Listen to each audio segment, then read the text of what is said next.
Hey kids, you're listening to a couple of annoyed grunt boys, and this is the 138th Simpsons podcast. Oh, this beat's getting pretty big. Maybe I'll drop it soon. Or maybe I won't. That's right, where the podcast explores the American animated sitcom The Simpsons from seasons 11 and beyond, and the newest ones when they're available. Why do we do it like this? Well, an entity known as the Wheel of Random has trapped us and forced us to watch the show in such a manner. Plus, there's plenty of other podcasts to explore the quote-unquote golden age of The Simpsons, that being seasons 1 through 10. I say we because I'm one annoyed grunt boy named Steve, and with me, as always, is the other annoyed grunt boy, Craig. Hey Craig, how are we doing this week? I think we're doing all right. Nice. I think everything is as it should be. All is right in God's green earth. I mean, there's a lot wrong in the world, but I'm going to agree with you for the sake of the podcast. And speaking of the podcast, last week we heard from listener David Gibson, and he responded back, and I want to read that if I may. I'll allow it, but watch yourself, counselor. Thank you. So as an update to his last email, he writes, "This is an update for me in Ireland." He actually beat the Super Mario 1985 on a game stick. And if we've never heard of My Life as a Teenage Robot, it's a cartoon on Nickelodeon that stars a teenage robot called Jenny Wakeman as she defends the world and deals with teenage stuff like I do in Ireland. And parenthetically, he writes, "It's hard to keep up with my life, but hey, I get to come home after school for my phone or The Simpsons. Thanks for reading, your pal, David Gibson." Thanks for writing again, David. We appreciate it. And I'll tell you what, I'll make a deal with you. Or, not a deal. I'll just make a promise. I'm going to check out My Life as a Teenage Robot, and I'm going to talk about it on the intro next week. That is my promise to you, David Gibson, because I like to explore new things. Well, I don't make the same promise, because as we know, I'm very much against the Irish. Yes, the Irish, which, David mentioned. And happy St. Patrick's Day. I don't know if you actually celebrate it. I was just joking, Steve. I'm mostly Irish in my blood, thanks to 23andMe. Yes. That bankrupt company. May they always last forever until they don't. I wonder what they're going to do with, all the leftover DNA. Are they going to sell it to, Facebook or something? I'm sure they already have all that shit, Steve. It doesn't matter. That's true. I have nothing to hide. Yeah, your DNA is all over the place anyway. Hey, Dave, watch yourself. You are Irish, so the only two people that we can make fun of now are the Italians and the Irish. That's right. Without being canceled, is what I mean. Yeah, and, the Italians are coming for us, so you wonderful Irish people are all we have left. Yeah. Speaking of Ireland, this week's episode is a take on a movie that takes place in Ireland, The Banshees of Inisherin, and this week's episode is The Flandshees of Innersimpson, in which Bart tips his toes into the world of celebrity DJing, and Homer finally pushes Flanders too far. All right, let's give that a watch, and we'll be right back.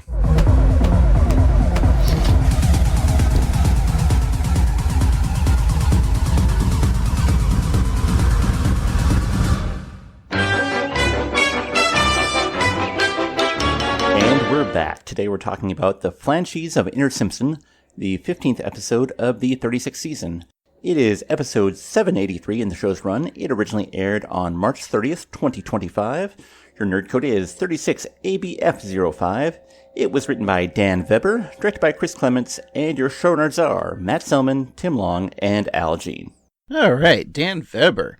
Steve, would you know this from just doing the podcast these many years, that this would probably be the 11th episode we reviewed out of his 14 episodes? That sounds about right. I think I would know that.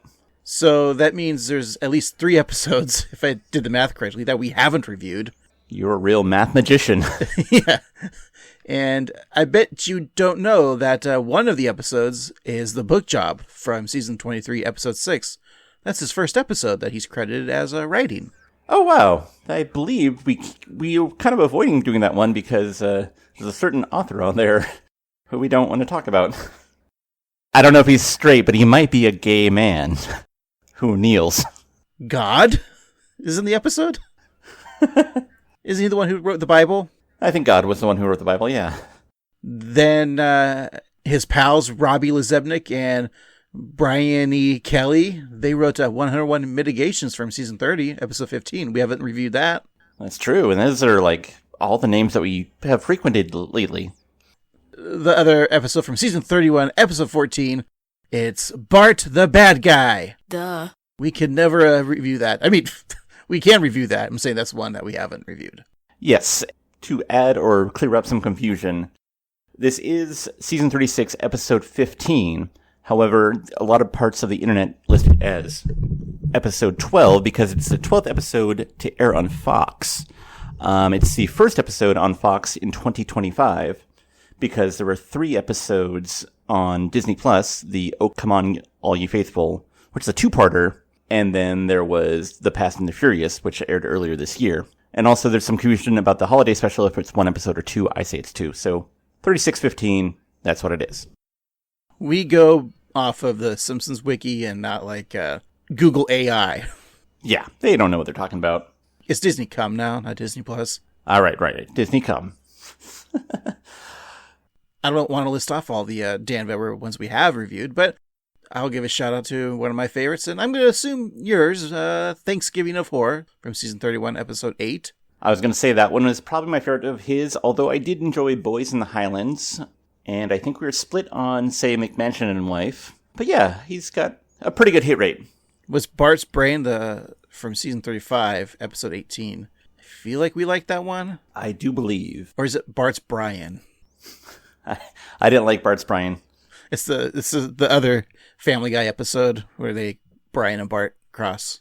Yeah, they just switched dogs. Brian's the dog. I was thinking he was the...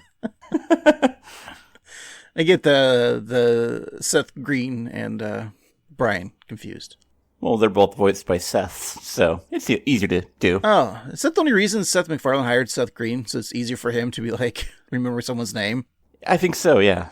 That's why next season they'll have Seth Milchick on there for all you Severance heads out there. He should make Family Guy action figures by Todd McFarlane, his brother, right? Exactly, yes. You can spawn a whole new generation of toys. But Dan Vebber, yeah, hey, lots of love from his podcast. Indeed. You know, besides Simpsons, he wrote, we always like to bring up, he wrote a couple episodes of Buffy the Vampire Slayer, Futurama, and Space Ghost Coast to Coast. R.I.P. George Lowe, the voice of Space Ghost, yeah. Just wanted to bring that out. Well, let's begin on that happy note. And our episode begins, as it always does, with the Simpsons driving down the road, noticing the latest in billboard technology. Marge notices signs advertising the residencies of Kid Grown Up, Nostra Drum Bass, among others, leaving Marge to wonder just who these gentlemen are. Who are these perfectly coiffed young men on all the billboards? Wolfgang von Bassstrap? Pound sign von Pound sign? Sex towel? Glenn the Eruptor? In my day, billboards advertised things that made sense, like energy drinks or exciting new windshield repair companies. Now it's just an endless stream of look-alike weirdos who no one has ever heard of. They're all DJs with residencies at casinos and nightclubs. They can make millions of dollars in one night. I heard DJ Cheeseface bought his parents a mansion. That's right, Homer. He bought us a mansion. Son by mansion? Bart is son. Speaking of the Bible, isn't that last quote by Homer a quote from God about Jesus? Yes, Bart is son. No, Jesus' son. Oh, yes. I always get those two confused. You need to bone up on your Bible, Steve. I'll get a Bible loaner eventually. Fun to see billboard gags, like, you know what I mean? Like, yeah. Homer likes to check out the monthly billboard changes. I was thinking about that, about how, like, when's the last time I noticed a billboard? And before, like, Lisa even said it, I was like, it's usually for casinos and usually for, like, musical acts that I don't care about. Like, oh, Pam Tillis or Earth, Wind, and Fire or, like, Cool But Not the Gang are playing at our local casino. Yeah, you know who was billboard in 1996? Who's that? Hillary Clinton. Okay. No, I heard you about the billboards. You obviously don't drive. It's true. Usually if you're taking mass transit, you're probably looking down on your device. Mm-hmm. That means penis, not cell phone. Right. Or, one is on the other. But, I mean, we have plenty of billboards, Steve, in this city. But it is weird. Like, when I go down to, like, L.A., how, like, prominent the billboards in LA are. It's like Right, exactly. bonkers. I just see it's all like very funny insurance guys. Mm-hmm. And the casinos. I mean, we get the casino ones up here too, so. The only other ones that I really noticed are like the weirdly judgy religious ones. Oh yeah. God watches you all the time. And stuff like that. I drove up to Tacoma just for the day yesterday, and I passed this billboard that said, "Leave Trump alone," and then had the "We the People" underneath it, like a giant billboard. And someone's God. And I just laughed and I'm like, aren't these the people, again, not a podcast, but aren't these the people that call liberals like hurt snowflakes? I'm like, how snowflake is buying this giant banner that says, "Please don't hurt my guy." yeah, leave Trump alone. Like, oh man. It's funny because between Portland and Seattle, that stretch of I-5 is all just like its own Bible belt. Yeah, it's weird. You just see nothing but like a lot of like political signs, Jesus signs, and then the debauchery once you get into like Seattle. It's great. We're like 2 tent poles in between a shit sandwich. But yeah, do what the billboard says, guys. Leave Trump alone. And also, Tim Wall, stop making fun of Elon Musk's Tesla stocks. It's so mean. Comedy's not back. But that Simpsons clip, Steve. Oh, yeah. The Cheese Face family. You have to describe that to people who maybe not have watched the episode. Yeah, so there's DJ Cheeseface, who is a wedge of cheese with sunglasses, because he's cool. He's on the turntables, and then his parents are also cheeseheads, not from Wisconsin, but they literally have heads of cheese. And they have a cheese mansion, which seems to be holy. I mean, not like religious, but, full of holes because it's Swiss. And yeah, it's pretty cool. I also like that Bart, in the back seat, he was putting his ear pods in his nose, thus making them nose pods. Up your hose with a rubber nose. Thank you, Mr. Carter. I do also like Lisa's disdain for DJs. Mm-hmm. I mean, don't you remember her in the 90s had this huge riff with DJ Tanner? Again, that was more of a religious thing, I think. Yeah. All right, well, it's 2 a.m. the following evening. I guess morning, Steve. Oh, sure. Bart's deep slumber is interrupted by his father rubbing goo into his hair as Homer pulls up his erect penis that has been freshly degooed. Is that a medical term? Yeah. Oh, I'm gonna degoo. Tell your wife, I'm gonna go degoo real quick. Thank God. Anyway, Steve, it wasn't degooed by his penis, Steve. It was just like hair gel, Oh, Do you know what? Yeah. Do you know what hair gel is? I used to know. When Bart asks his father just what the hell he is doing, Homer explains that he's giving him a glow up for his rewarding new career as the hottest new DJ on the scene, thereby keeping Bart off the street and Homer in a mansion. Ooh. Homer set up 2 turntables and yet no microphone in the basement so Bart can begin mixing Homer's old record collection, be it Smash Mouth, British nerd rocker Thomas Dolby, or Akron, Ohio nerd rockers Devo, and even tacos Puddin' on the Ritz. Homer thinks about the deliciousness of tacos, puddin', and Ritz, but doesn't think about how the original version of Taco's music video for Puddin' on the Ritz featured people in blackface, which is really weird, even for 1983. Wasn't Billy Crystal doing, on SNL, wasn't he doing Sammy Davis Jr.? To be fair, he did a black voice in the Hurricane Katrina special in like 2007, so I don't know that he's the right barometer of social norms. Well, speaking of norms, Ted Danson was famous for doing blackface at a Friars roast. Mm-hmm. And I think that's kind of when the conversation started of like, wait a minute, should we actually be doing blackface? Because I think it wasn't aired. It was like a private Friars roast. It was just like photographed, right? Because it was for Whoopi Goldberg. Yeah, because they were dating at the time. Yeah. I'm sure there's a context. I'm not defending Ted Danson. Obviously, his career's fine because he did it. Yeah. But I think he did it as like a social commentary. I think that was kind of the idea, wasn't it? Like, I think he was. I think his heart was in the right place. Like, he was making, like you say, a social commentary about I think it was mostly about interracial dating, which is still a topic at the time. I mean, I don't think it's ever gone away, Steve. Which is dumb.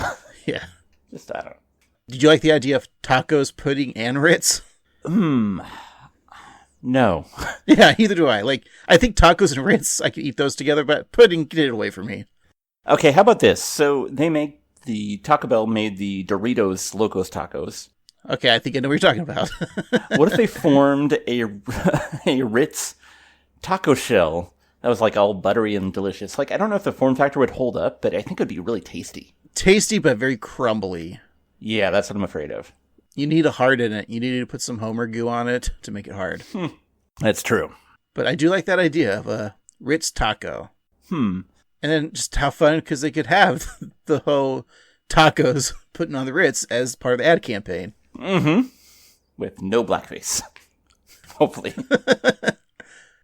It's Homer's hope that Bart will take these musical seeds and grow them into a mighty skyscraper of DJ fame and fortune. He pushes Bart to step behind the turntable so he can spin that stack of black shellac, and Bart does, saying, "She blinded me with science," on the turntable and whip it on the other end. And Bart picks up the rhythm quickly, saying, "It doesn't suck."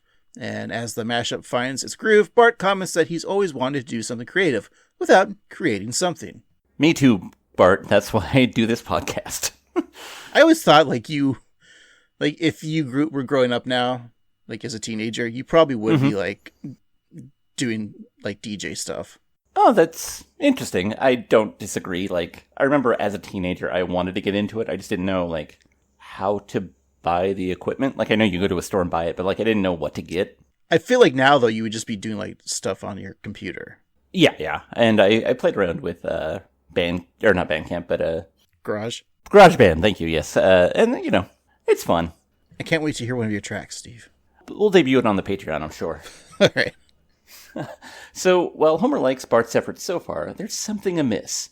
So he puts a pair of ski goggles and a puffy orange vest on Bart and tells him to dominate the mix whilst raving against the dawn. So the new wave fusion dance party continues past 4 a.m. when Marge steps downstairs to see what the ruckus is all about.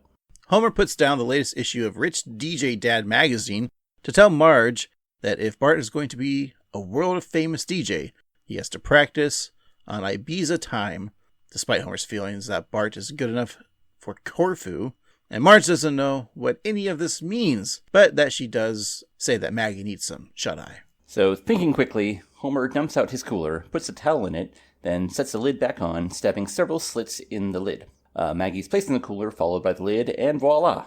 From the mind of John Krasinski, a Quiet Place box.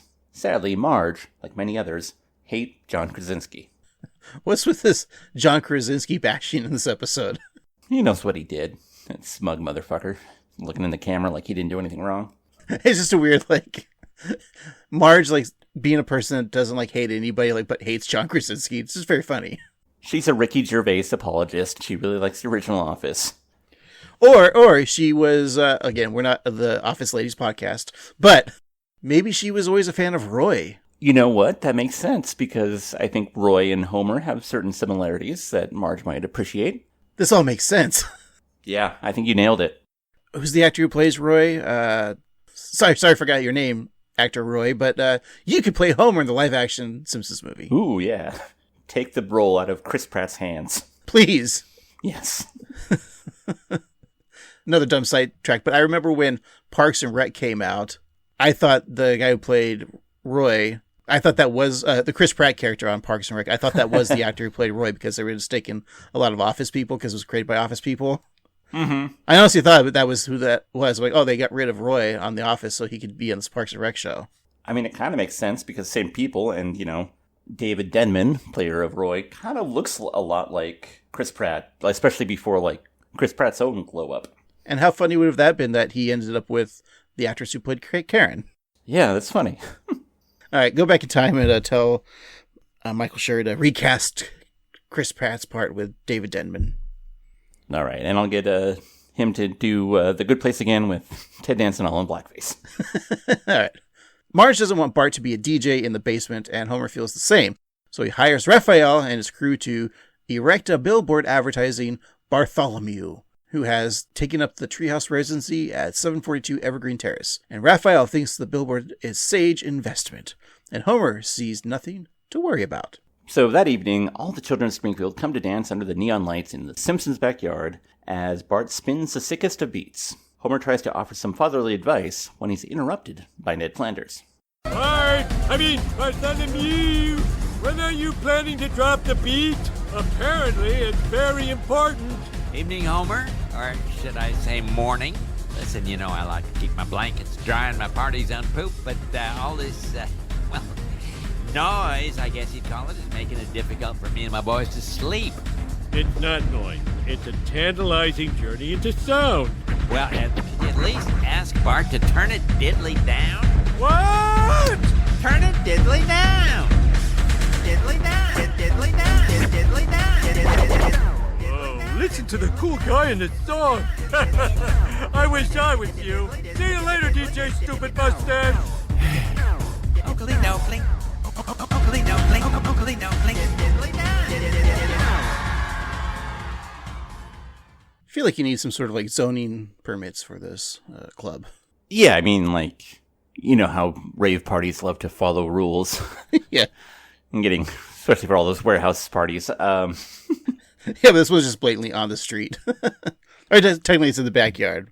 It's also weird because it's just full of minors. Yeah, I see a lot of Republic congressmen at this rave. I'm not into this kind of EDM. Is that what it's called? Mm-hmm. But it kind of, as the kids would say in 2008, it slaps. Yeah, it even bops. I like Ned's addition to this song. It was a good beat. Really fun. Good job, Bart. I mean, we knew it was coming, but it was a delight to have it came.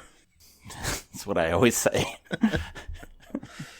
The next morning, Homer's checking his mail while singing a song to himself about a cheese mansion, which is obviously a mansion made of cheese.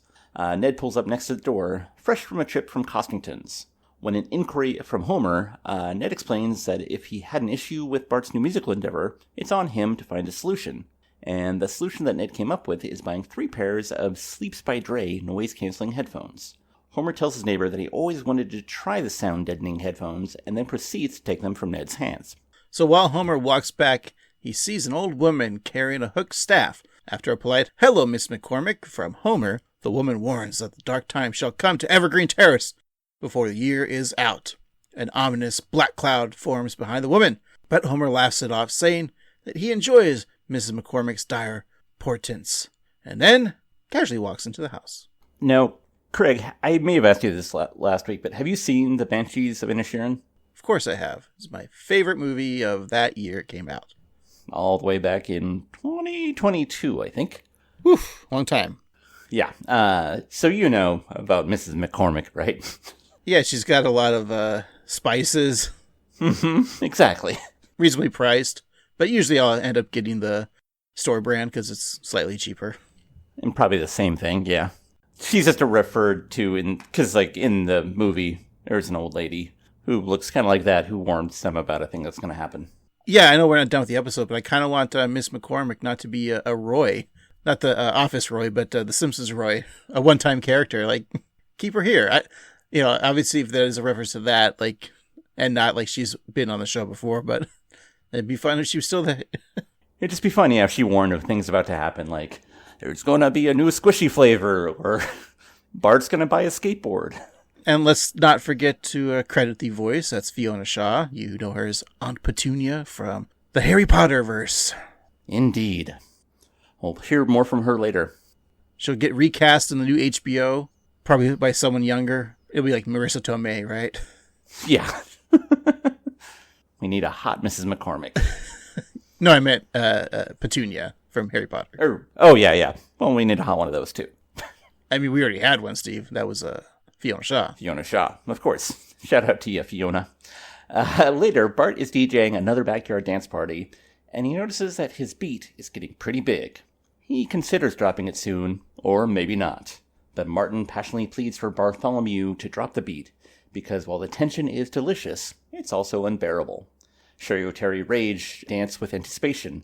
Lewis Clark clutches his head, Ralph beats himself with his own penny loafer, and Otto puts the shirt over his head, all waiting for the sweet release of that dropped beat. Meanwhile, Homer, Marge, and Lisa sleep soundly thanks to the Sleeps by Dre headphones.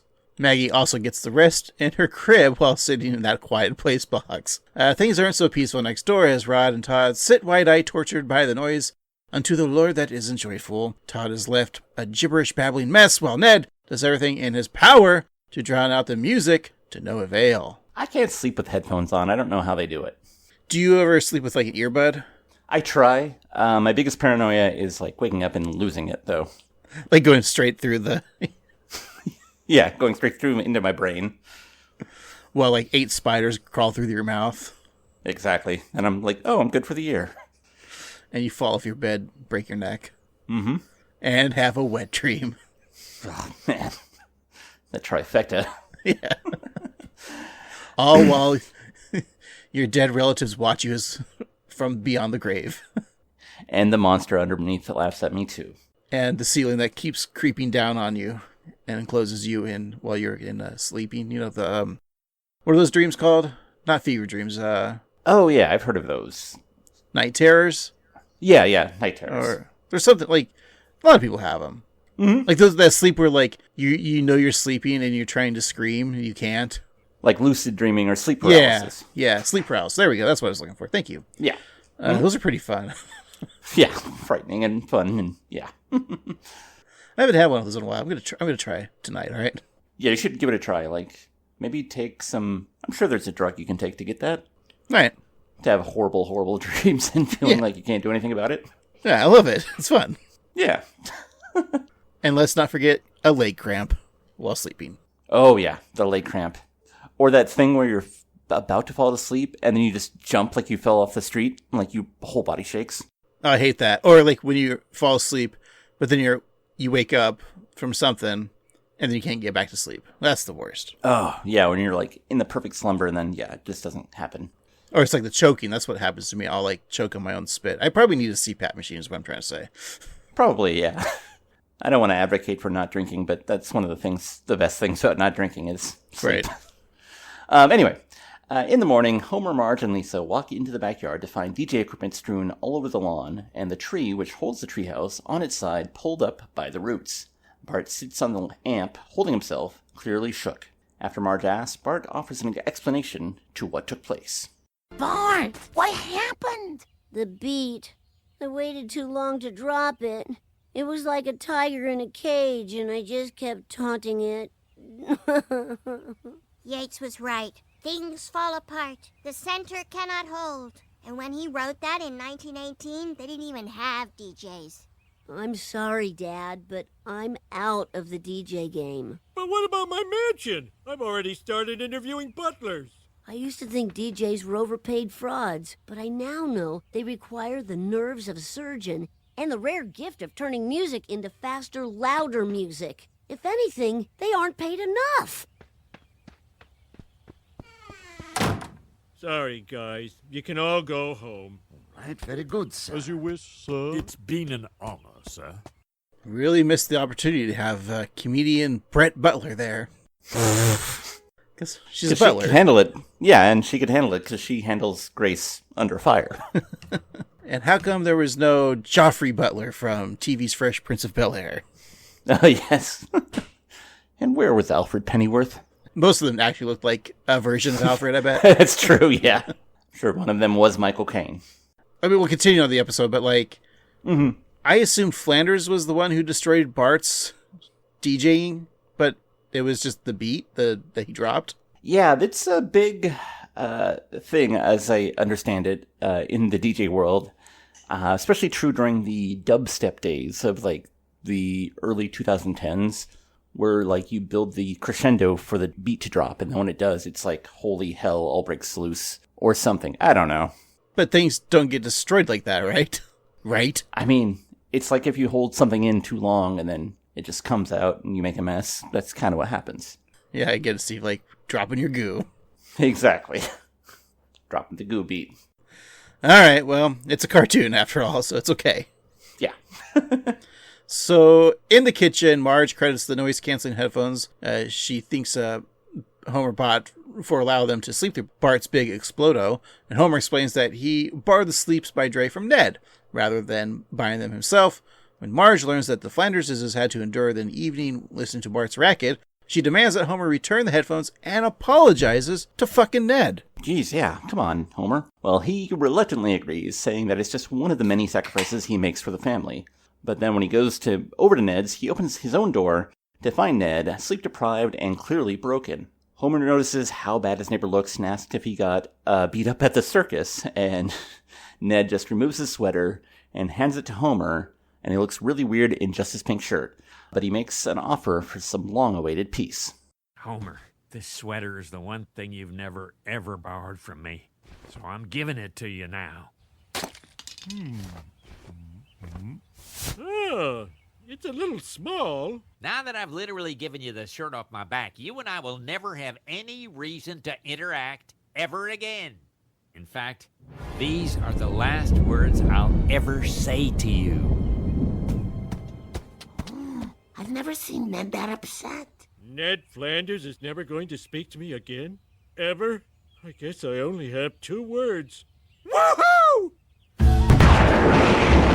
The dark times have begun. Some days I wish Mrs. McCormick had never moved here. God, Marge. First you hate John Krasinski, now you hate Miss McCormick? Jeez. Got a lot of hate in your heart, Marge. It's true, and also you're wrong. You have seen Ned that upset before. Remember the hurricane that tore through the town? I was waiting for when you would bring up this episode. Or that I mean, one. come on. Yeah, it's very important.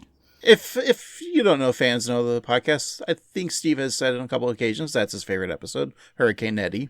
I know it's not like the most popular episode, but of the classic era, it just strikes me. It's very well written, and it's a fascinating episode. Yeah, and we're kind of getting a version of that episode in this episode, right? In a way, yes, I would say so. This is like a spiritual homage, if you will. Right. Not a sequel, but an homage. Exactly. In bed that night, Homer says woohoo in regards to Ned never speaking to him again, and then repeats himself not once, but twice. So the lights go out, and they turn in for bed when Homer remarks that he doesn't care if Ned doesn't want to talk to him. And with a groan, Marge turns off the light again and tries to go to sleep. But Homer continues his monologue, saying that he should be the one never to speak to Ned again, and then he asks who the real victim is, and Marge sarcastically wonders if it's Homer, to which Homer replies, bingo. Homer continues to mutter to himself, thinking that by the following day, Ned will be talking off his ear once again. Marge patiently listens as Homer continues to argue with himself until he turns the light off and on again and again, until once he's surrounded by various monsters, meaning that he's actually fallen asleep. So the following day, Homer rings the doorbell of Flanders' residence, saying that they need to talk about the vow of silence that Ned has placed on Homer. Homer invites Ned to begin the discourse, but Ned, in a blue sweater rather than the green one he gave Homer, just stares silently. He slams the door in Homer's face. Todd and Lisa witness this exchange and discuss the severity of their father's dispute. I've never seen my daddy so angry before. It's like a bad movie. Have you ever seen a movie, Todd? No. What happens? A lot of stuff. Neat. Oh, my dad has done so many bad things to your dad, and I think your dad has finally had enough. I really don't think this is gonna blow over. Oh my God, look what's blowing over. Leaves from my tree. And they're going into Flanders' yard. Neighbors fight over this kind of thing all the time, so I bet you have something to say to me about it. Oh, come on, Flanders, yell or something. Put me in my place. Should we help your dad or wait till he stops twitching? I find it's best to wait. I mean, so far Flanders is keeping to his gun. I know, I appreciate it. He's said the silent treatment, and he's got it. Also, I like that Todd's never seen a movie, but he's excited that stuff happens in them. You would think, Flanders has shown him, like, Kirk Cameron movies. Yeah, and like Ben-Hur or Samson and Delilah or something. Passion of the Christ. Sure. Hey, didn't they even make a movie once? Oh yeah, they made a whole, Passion of the Christ-like movie. Yeah. Well, 3 silent months later, Homer takes a trip to the Springfield Mall to pay a visit to the store that has everything for the left-handed man, woman, and child, the Leftorium. So Homer, in his incognito outfit, asks for full oral presentation of all the left-handed wares that Ned has to offer. Homer then splays out his left arm, revealing 3 more fake left arms underneath it. He's got his half cosplay of Doc Ock. Oh yeah.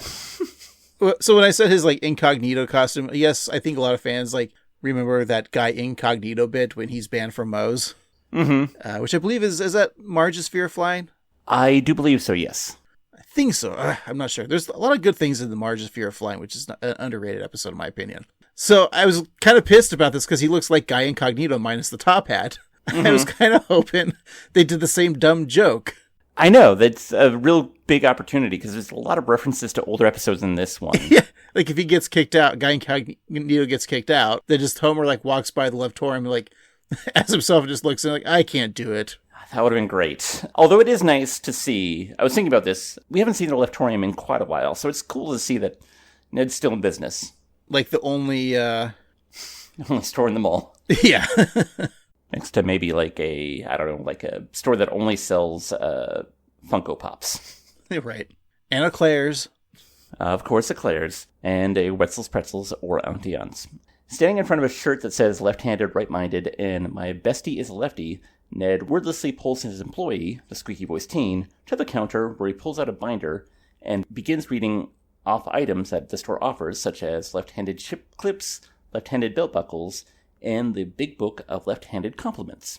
So 3 more quiet months after that, and it's the Yuletide season, meaning Ned has placed his nativity scene on the snowy yard. When Ned goes to shovel that snow, he finds a note in the manger where the baby king of kings should be.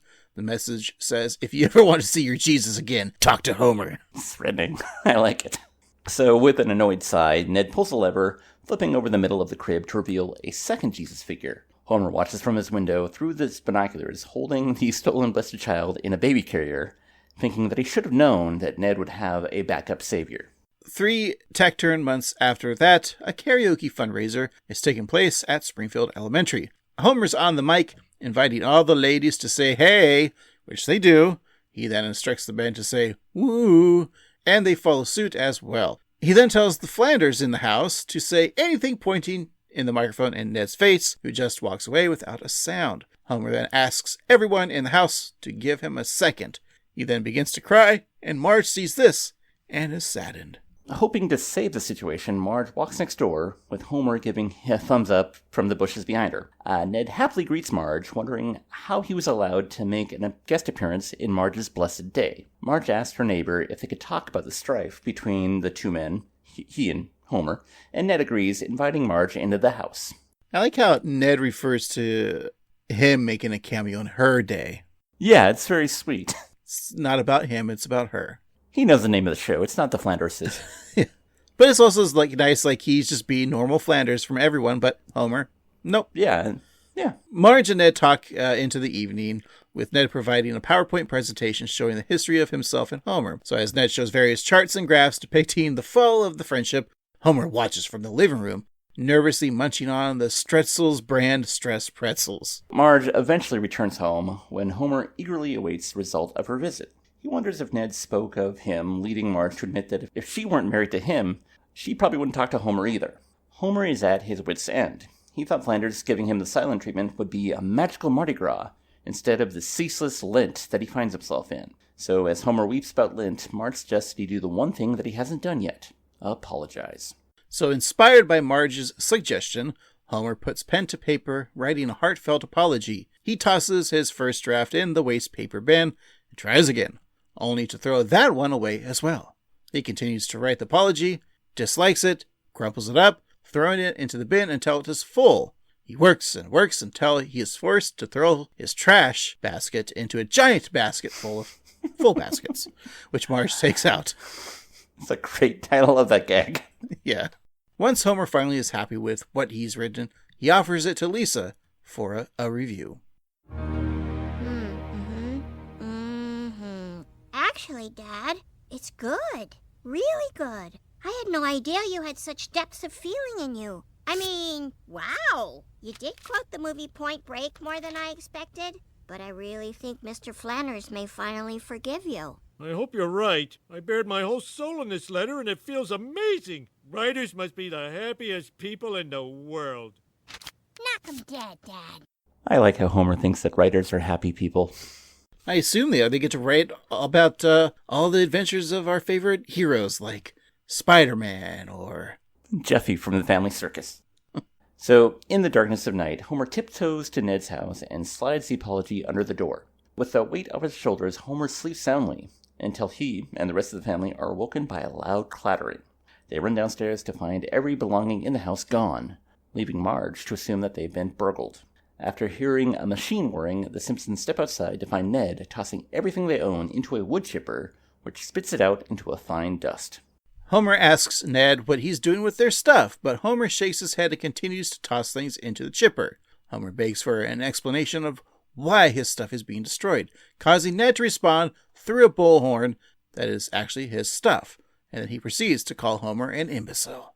So after throwing in the bullhorn, he tells Homer that he's reclaiming his own things and destroying them, so Homer can never borrow them again, including the lock on their front door. Homer thought this note would make things all better, but it actually seemed to worsen the situation. What about my apology? Homer, your apology was beautiful, heartfelt, and enraging.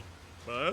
Yeah, I gave you a pass all these years because I thought you were just too dumb to know better. But this eloquent plea for forgiveness shows you're a thinking, feeling human being, and you did this stuff to me anyway. Ah, my couch! The one thing in this world I truly love! It's my couch. You borrowed it from me the very first day we met. Whoa! I've got to get over there and stop this madness! I like visually when he says the one thing I only loved in this world. Literally his whole family's like standing right next to Homer. When he says that, declaring his love for the couch. I didn't know that the couch was Flanders' originally either. I didn't know that either. I feel like there might have been some backstory about them buying the couch, but it doesn't matter. I do think it's really a beautiful bit of writing about how Homer writing an apology and it being so sweet and earnest that it actually upsets Ned more because of what he's capable of. You know, like, I think that's really cool. Like, it's a nice bit of plot there. I think that's really well done. Yeah, it's smart writing. It is. Good job, Vebber. So Homer runs to his car just as Ned begins to feed the couch cushions to the wood chipper. So Homer texts, whilst driving, that he's gone to Flanders to save the couch and that he'll be back for dinner. This distracted driving results in him ramming into Ned's car, ruining it. So, thinking that his hatchback is dead, Ned hops into his crashed vehicle and ready to ram into Homer. Also, nice callback for Ned and his Geo Metro there. That's true. I'm assuming that's the Geo Metro still. Yeah.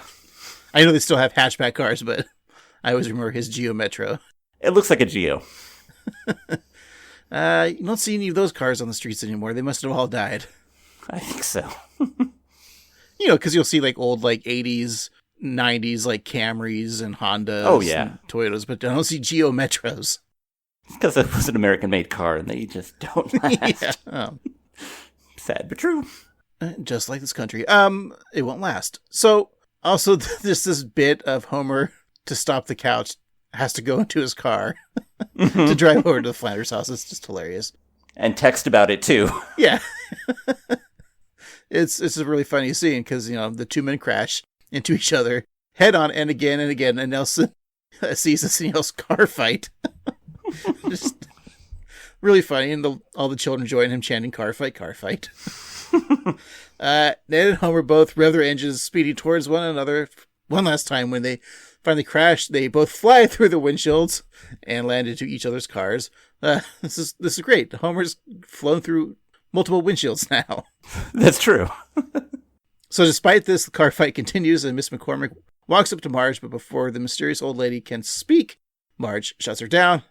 After all that ramming, Homer and Ned find themselves at the Springfield Courthouse, which is now available for weddings, specifically the kind where you pay a lot for the venue. What do you two chuckleheads have to say for yourselves? I hate him more than Joab hated Abner in the book of Samuel. I hate him more than Tennessee Tuxedo hated the tedium of his life in the zoo. I don't know what to say to you. You are the Walrus just has a lot more to say about this situation. I have never seen two people with such a bitter hatred for each other outside of happily married couples. Well, that gives me an idea for one of my folksy, movie premise-like judgments. Instead of jail, I sentence the two of you to 100 hours of couples counseling. Go! Permission to use profanity, Your Honor? I'll allow it. Marmalade milkshake.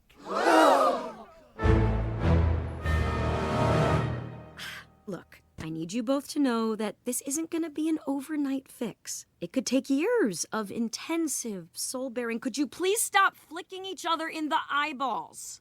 This bit of flicking each other in the eyeballs is just grossly funny. Yeah, I don't like eyes being touched, and it's really gross. Yeah. But also just very funny being like Ned. I love how he just, when Homer gets to him, he just gets like so, I don't know, because like Hurricane Eddie, right? When, he snaps because of Homer. I just love Snapped Ned. Yeah, it's one of my favorite characters is Snap Ned. It's great. Speaking of great characters, we have got two guest stars, aside from Miss Shaw. We have Jane Kasmerick returning once again as Constant Harm. This is her first appearance since season 34's One Angry Lisa. That's our episode 192. And then Annette, the counselor, is played by Rachel Bloom, who is playing Annette for the fourth time. First in season 9's Springfield Splendor, then in 33's Mother and Other Strangers, episode 148. And then Lisa gets an F1 from last season, our 265th episode. It's kind of suspicious that the episode that Rachel Bloom is in just happens to air at the end of March. Ooh. Steve, because it's spring. Spring has sprung. And what do flowers do? They bloom. Yeah.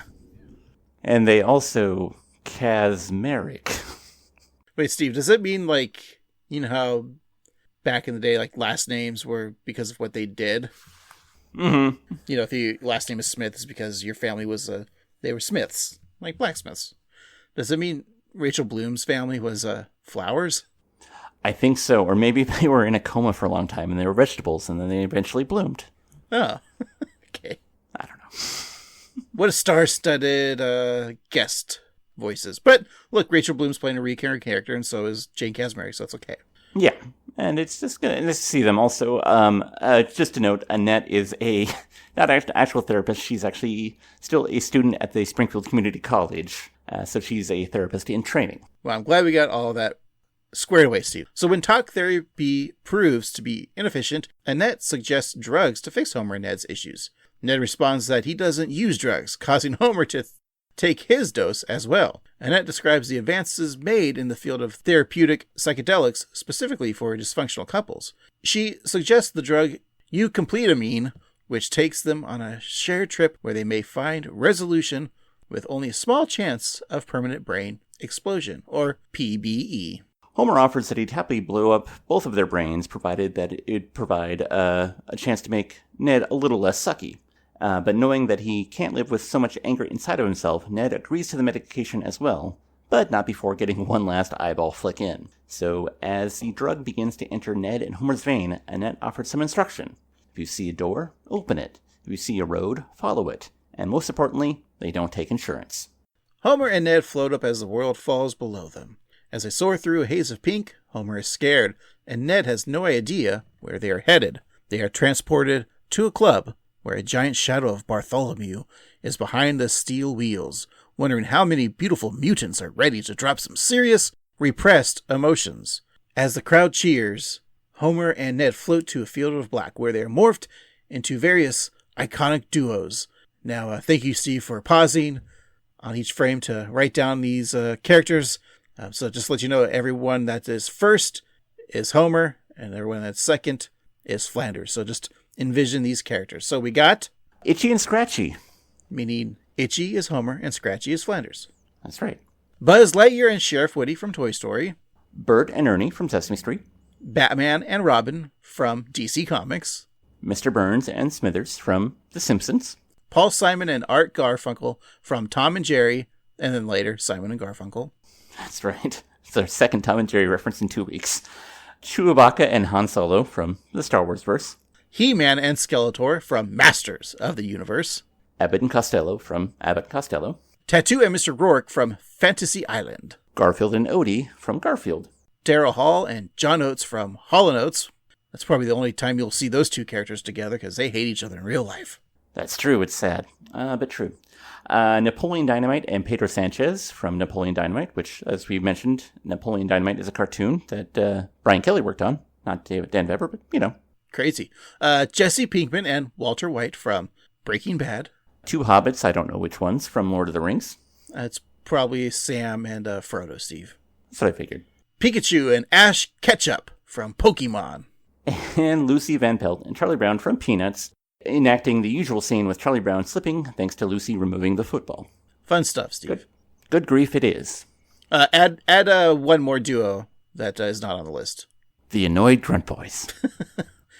Homer wonders why they turned into those famous duos, but Ned didn't recognize any of them. They then morph again, this time as Russian nesting dolls, each smaller version showing up as the other man. So in other words, Ned turns into Homer and Homer turns into Ned, and then another doll shows Homer turning into Ned and Ned turning into Homer. They then turn into distant stars, and Ned complains about their lack of corporeal form, and Homer blames Ned for their predicament. The camera then pans down to show two mighty castles, one with Homer's head carved into it, while the other has Ned's. From their mouth drawbridges, Homer and Ned, their soldiers all dressed like Lord of the Rings from Return of the Kings, and they have a grand battle. So once all the orcs, elves, dwarves, and dragons and giant eagles are defeated, Homer and Ned are left alone in the wreckage. Ned notes that Homer's brain castle is left defenseless and runs to the gaping maw of Homer's drawbridge. Homer does the same to Ned's castle, and they both make a startling discovery. Flanders' head is full of me. Homer has a shrine to me? I think I get it now. I see how happy and successful you are, so I think I'm not worthy of you. I treat you terribly out of my own insecurity. Also because you've got awesome stuff and I like taking it. And I wish I could save her life half as much as you do. But what I truly love is feeling morally superior to you. That's why I accept and even encourage your worst behavior, like how you're scratching your butt with that statue of me. What? It's pointy. So I guess what we really want is the status quo. Status quo. Another You Complete a Mean breakthrough. Well, how is it possible we had the exact same psychedelic sleigh ride? And why are you a part of it? I couldn't tell you. No one has any idea how these drugs work. Bye! There's a ton of references in the shrines from previous episodes that I don't think we can get through all of them. There's like Homer in the bushes, Homer eating the insanity pepper, Homer in the vacuum, getting sucked by the vacuum cleaner in Lard of the Dance. For the Homer Shrine to Ned, there's him singing Stella from A Streetcar Named Marge, him in the sexy snowsuit, Stupid Sexy Flanders, the nacho hat, and there's just a whole bunch of others. So if you pause that, there's a lot for a Simpsons fan to appreciate. This is a lot of pause and look at things episode. It really is, and like a lot of quick things that you can't necessarily see. Homer and Ned exit their psychedelic state, waking up on the hospital beds. Ned asks Homer to share his thoughts, and the two men share a tearful jerk-off session. Oh. Now a tearful hug, Steve. So as life gets back to normal, Homer sneaks onto the doorstep of Ned's house to steal his newspaper. Ned catches him in the act, but when Homer claims innocence, Ned points out that the paper is in Homer's hands. Homer, sitting on his lawnmower, is distracted by the fact that Florida has a hockey team. I mean, technically they got two hockey teams. It's true. If you can call the Panthers team. Didn't they just win the Stanley Cup like a year ago, Steve? I did. I just wanted to make a joke, and I haven't been following hockey, so I didn't know. And then the Tampa Bay Lightning, which I think they were good. I don't know if they still are. I don't know. Ned accepts that Homer will always be Homer, but Homer then gives Ned a gift.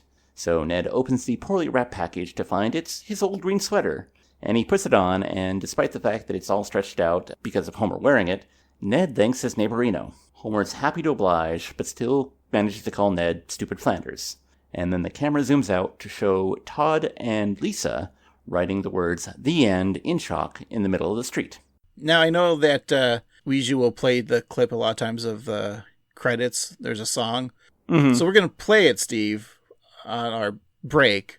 But I think we should talk about it before, because we've seen it already. I just want to talk about how well done it is. Yeah, it's a great montage of other Simpsons songs that is really well mashed up, from See My Best. We have the Stonecutter song, the Poochie Rap song, just a lot of good stuff. And also, I want to note that it is the first time that we've heard Phil Hartman's voice since Season 10's Bart the Mother, because he's in, of course, the Dr. Zayas clip. But, like, it's just great to hear him again.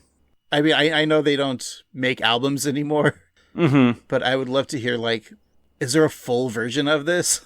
Oh, that'd be so cool. Like a 3 or 4 minute version would be awesome. I just love the fact that they even do the Bart man from The Simpsons sing the blues.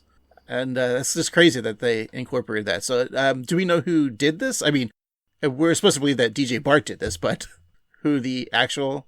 I don't know if I don't have credit for it, but I would like to know who did it because it is very well done and a lot of fun. Since you don't know who did it, let's just say you did it, and this was your mashup that you did on GarageBand. That's right. This is my secret art that I've been hiding from everybody, and here's my debut. And so let's check that out, and we'll take a little break, and we'll be right back. See my vest, see my vest, see my vest. That was Marge, bitch! Who controls the British crown? Who keeps the metric system down? The name's Poochie D, and I rock the telly. I'm half Joe Camel and a third Fonzarelli. He can talk, he can talk, he can talk, he can talk. I can sing. What I say? Do the birthday. What's it called? The birthday. 'Cause everyone is horrid except me and possibly. Dr. Sayers, Dr. Sayers. Break free. Dr. Sayers, Dr. Sayers. Shaving my shoulders. That name again is Mr. Clown.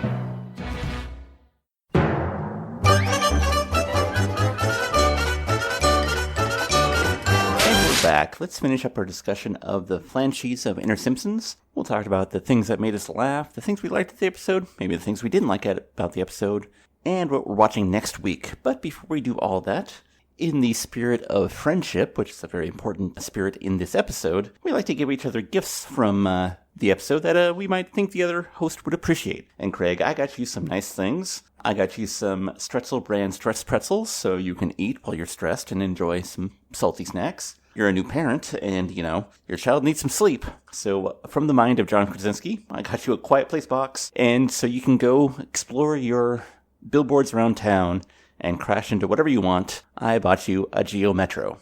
Well, I knew you were going to get me the Quiet Place box, so I didn't get you one because you could have used it with your cat or something. True. But that just seems cruel to put a cat in a box. Yeah, baby's fine, but a cat? No way. Especially since the box I bought was Schrodinger's brand. Yeah, I'd be like, is he in there or not? I don't know. I wrote the pretzels down for you as well, the stress pretzels, but since I was nervous that you were probably going to get me those, I just went ahead and ate the entire jar. Okay, that's fair. And I'm really thirsty because those pretzels made me really thirsty, Steve. Just another reason why you remind me of George Kramer, of Kramer, and also of Michael Richards. Just my stand-up routine. So I guess I got to get you something else. Steve, I know you're a sweater man. I am a sweater man. So I got you a blue sweater to put over your green sweater. Oh, I like it. And I will say that I really like Ned in the blue sweater. It works on him. Was this just an episode to sell action figures? Kind of felt like it, yeah. Oh, you know what? You get a whole case of new Simpsons action figures. I'm going to say this is wave 36, and it's going to be all the characters. All the duos. Enjoy your Skeletor, Flanders, and your He-Man Homer, yeah. That's great. That's more than the Geo Metro. That's really cool. Oh, and how come there wasn't a G.I. Joe Homer and a Snake Eyes Flanders? I know, that would have been cool. Or Cobra Commander, yeah. I think that's enough gifts. Have fun with your toys. Thank you, and I hope you enjoy the things that I got you. But what did you enjoy from this episode, and specifically, who made you laugh? I'll just say my favorite scene still is the final breakdown moment before they go to counseling with Homer and Ned crashing their cars and Nelson yelling car fight. Just hilarious to me. And, Flanders destroying his stuff, essentially. And just what a well-written scene. You talked about, too, like how poignant the letter was. And Flanders realizing that Homer has compassion and cares is what draws the line. It's just great writing. So I think that's my favorite scene. MVJ, Flanders really isn't the jokester, but I think Harry Shearer's performance as Flanders in this episode was top notch. Him able to go to a different place with the character, but still in that sense that, that character in Hurricane Eddie, I felt we didn't explore it more, and I think more of this character's explored more of his actual human being self, the true form of Flanders.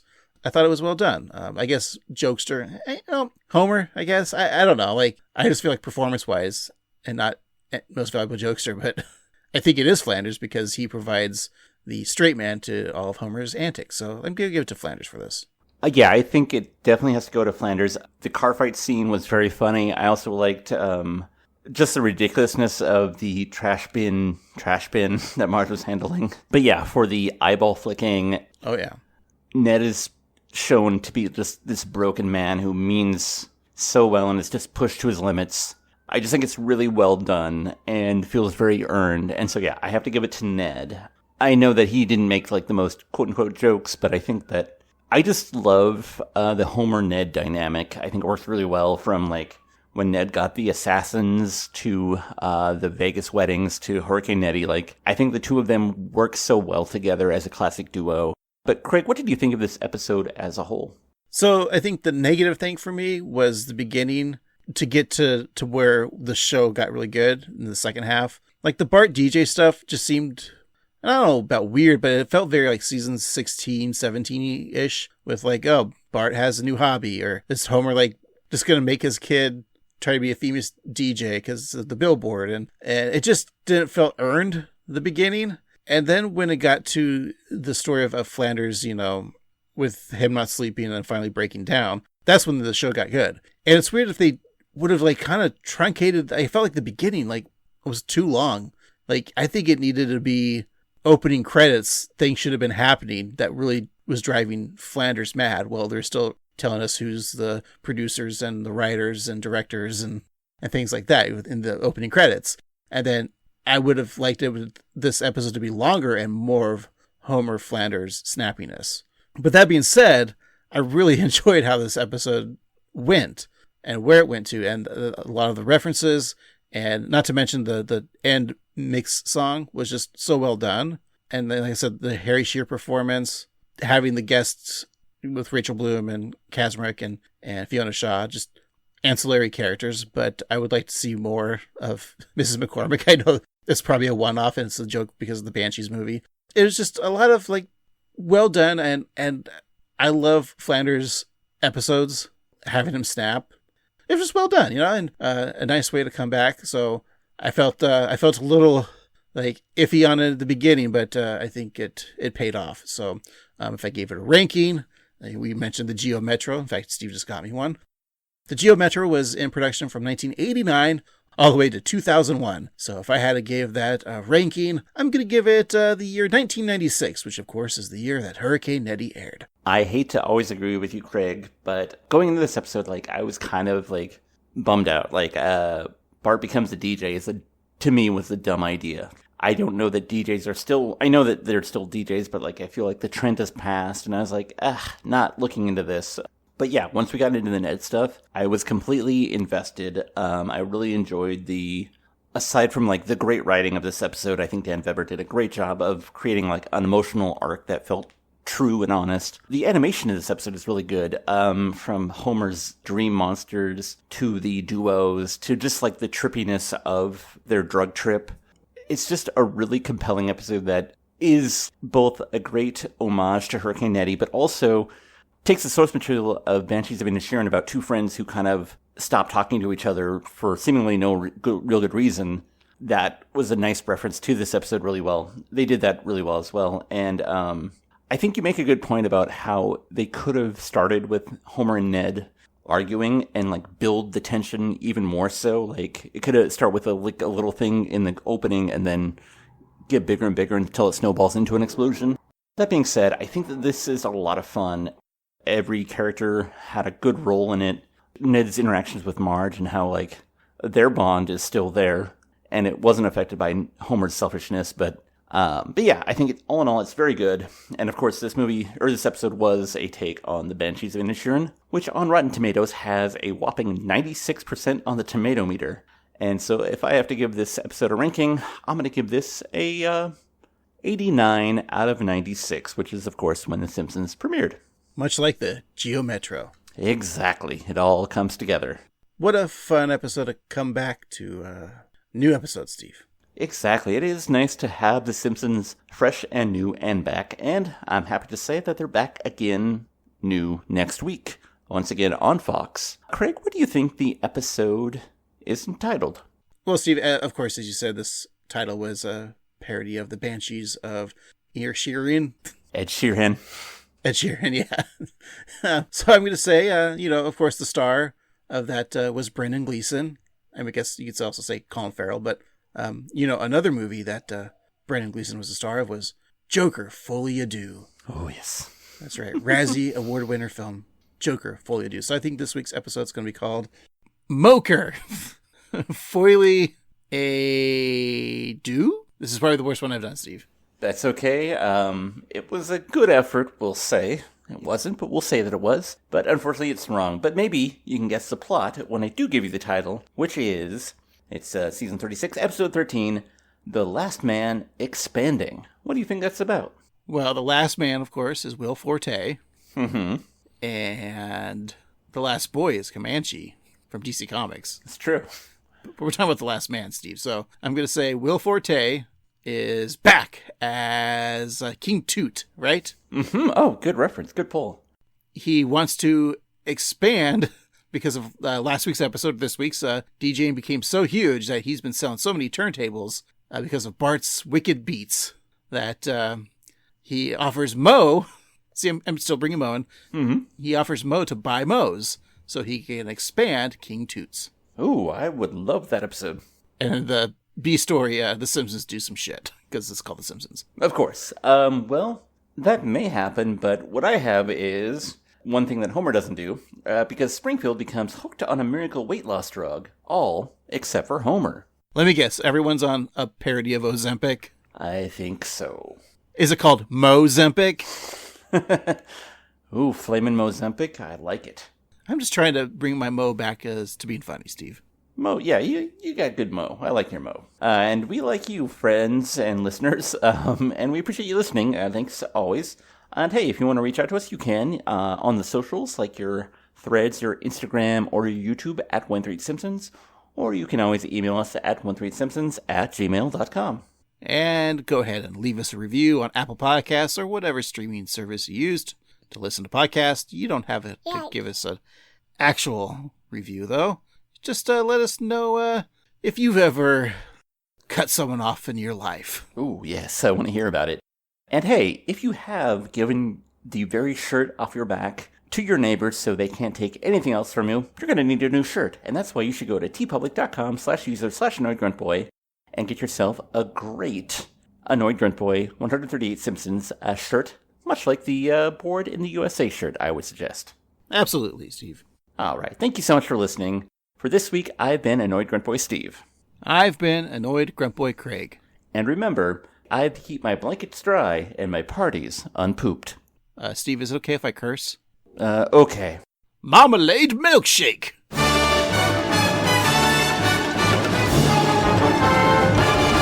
The dark times have begun.